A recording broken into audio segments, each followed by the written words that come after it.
ওকে নিয়ে আমরা সেদিন একটুখানি ঘুরতে গেছিলাম। তো দেখো জিহু হাত ছেড়ে কীরকম দৌড়চ্ছে, ও হাত ধরবে না, ও হাত ছেড়ে দৌড়বে। তো যেহেতু ওখানটা ফাঁকা ছিল আমি ছেড়ে দিয়েছিলাম যে যা দৌড়া। তারপর বাড়ি এসেছি আর দেখো কত বড় একটা ললিপপ কিনেছে।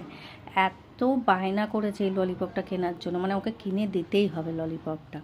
তারপর ওখানেই খুলবে ওর ভেতরে কি আছে না আছে দেখার জন্য। তা আমি যাই হোক বুঝিয়ে টুঝিয়ে বাড়িতে এনেছি, এবার এনে খোলা হয়েছে। ললিপপটা এমনভাবে আটকেছে, মানে র্যাপ করেছে যে খোলাই যাচ্ছে না, মানে এত সেলো টেপ দিয়েছে। যাই হোক ললিপপটা খুলে দেখা যাক ভেতরে কি আছে। যদি ভালো চকলেট থাকে তো ভালো, আর নাহলে হাবিজাবি চকলেট।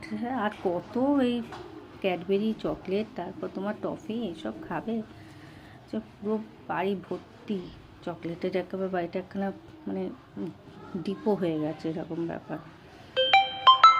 এত খাওয়া ঠিক না চাই বলো। দেখো এর ভেতরে আবার কত তোমার ললিপপ, পুরো এক প্যাকেট ভর্তি ললিপপ এর ভেতরে। বেশ অনেক রকমের ললিপপ বা অনেক রকমের চকলেট সব মিশিয়ে ললিপপ, তারপর টফি, তারপর ছোট ছোট ক্যাডবেরি সব মিশিয়ে থাকলে বেশি ভালো হতো জিনিসটা। কত খুশি এই ললিপপটা পেয়ে, আর এটাকে পুরো গদার মতন দেখতে। তারপরে কিনেছে গাড়ি, কিনেছে ছোট ছোট কার, প্লেন এইসব কিনেছে। মানে জিউকে এখন নিয়ে বাইরে নিয়ে যেতে আমার ভয় লাগে, বাইরে বার করলেই এত বায়না করে গাড়ি কেনার জন্য। আবার এই একটা কিনেছে ললিপপ। এই ললিপপে খেতে একদম ভালো না, খুব বাজে খেতে, মানে চিনি দিয়ে পুরো ভর্তি। খাবে না, ওই নেবে নিয়ে একটু খুলে একটুখানি চুষে তারপর ফেলে দেয়। এরকমভাবে বায়না করে করে কেনে, এদিকে ঘর ভর্তি আমার ললিপপে ভর্তি ঘর।